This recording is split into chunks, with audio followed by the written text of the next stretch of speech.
All right, guys. Hope you're all having a great day. It's your boy Stas here. Happy Friday, by the way. Got the double espresso on deck. I need it considering the entire market right now is taking a dump. It's not looking pretty, guys. Nvidia's down over 1.9%. The S&P's down 1%. The Russell's down 1.1%. And the NASDAQ, guys, oof, it's rough. Down 1.7% as the VIX is up over 10%. So we have to break down the indices quickly, and most importantly, Nvidia, since it's been, I don't even know how long since we've covered the charts. So let's break them down, go over where I see Nvidia going, what I'm looking to do, as I am a shareholder. You guys probably know that I am a shareholder here.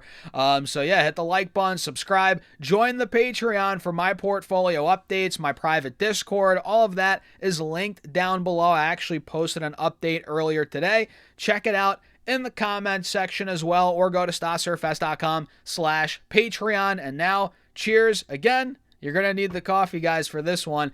Let's get into it. So, like I said, we're down across the board, and the fear of the AI trade being over is accelerating slightly, at least in the short term. And I've been on record time and time again saying that I don't think the AI trade's over, but the fears are accelerating a little bit right now because of Broadcom, right? We covered Broadcom many times today, yesterday, right, when the company reported earnings, but we'll pull it up again here. It is down 11% right now. Broadcom is dragging down the entire AI trade, that and Oracle, right? So these two pretty much are bringing down Nvidia single-handedly, right? Oracle's down 4.5%. This chart looks not the best right now, right? Oracle's chart, although I do think it will rebound into 2026. We'll talk more about that in another video.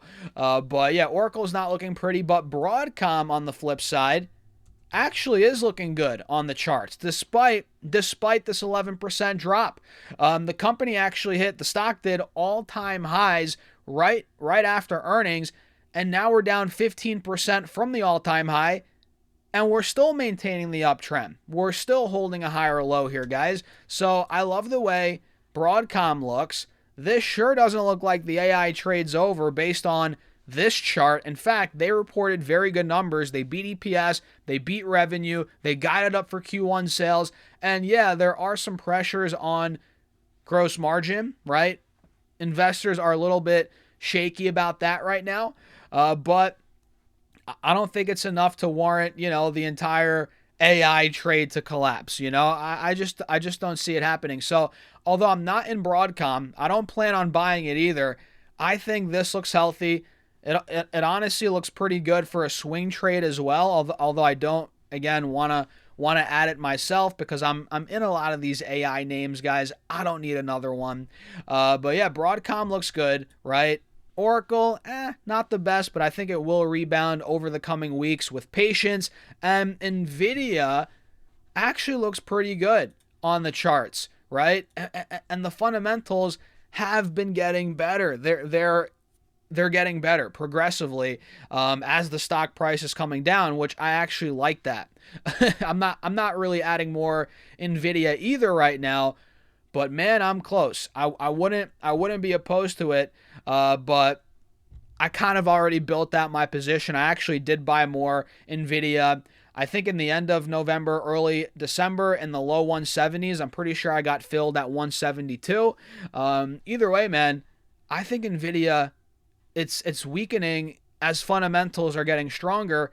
I feel like that's going to slingshot us into 2026. I think we're setting ourselves up for, kind of a spring reaction here.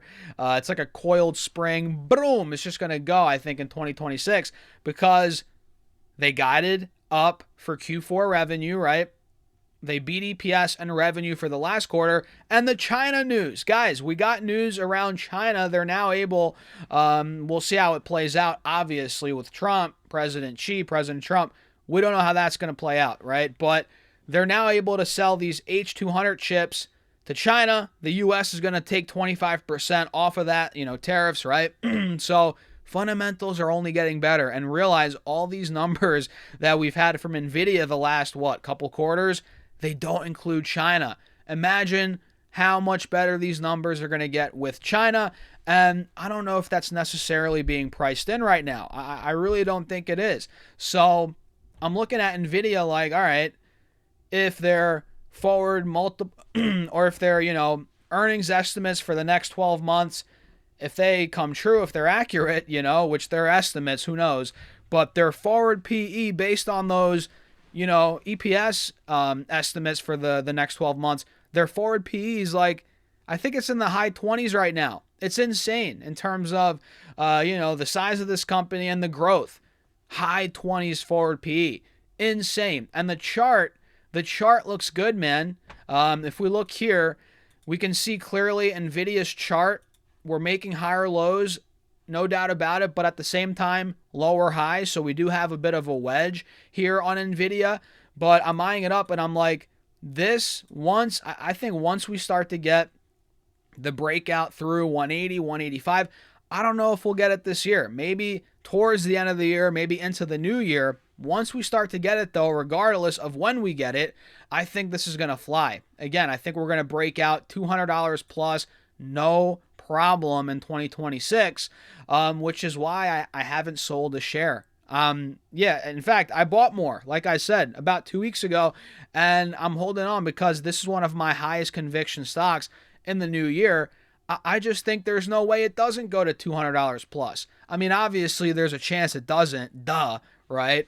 But the setup is clear, especially if China, U.S., if they really start doing business together again for quarters on end, yeah, the stock's going to go nuts, in my opinion. And I'm in it. I've been positioning in it. I added more on the dip.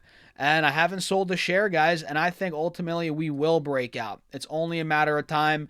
We tried breaking out this morning. We got to 182. I'm not sure if you guys saw it. Actually, 183. We're now down 3% from that pre-market high, but we got rejected, clearly. We tried breaking out, but we got rejected. But I don't think that's going to last for long. So I love Nvidia. I'm in the stock. I might be wrong, though. Who knows? We might cut in half in 2026, and we all look stupid, right? But I just don't see that happening, so I'm holding that one long. A bunch of other stocks as well, as you guys know. But, yeah, the AI trade I just don't think is over, and I'm putting my money where my mouth is. Sure, I did maybe lock in some profits on Palantir, shifted some money out of there, but that's the name of the game. I'm still overwhelmingly bullish AI, but I'm not scared to lock in some profits either on some of my, better performing stocks. I mean, guys, I was up 700% plus on Palantir. So yeah, I mean, I'm still going to lock in profits here and there, rotate money, buy some other stocks, but I'm still overwhelmingly long AI for now, and that's subject to change. Of course, I'll keep you guys posted. But yeah, that's pretty much the rundown here, guys, the breakdown. And yeah, if you wanna support the channel a bit further, make sure to subscribe, hit the like button, join the Patreon if you want to support it even further, where there's a private Discord. I post my portfolio updates multiple times a week, literally every time I buy a stock, sell a stock, rebalance, all of that. I post it on Patreon. We do an update, and we're investing $1,000 a week at this point, so we're really blowing up this portfolio in a good way.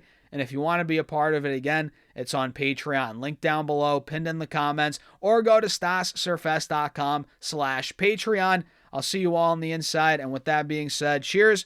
Have a great rest of your day.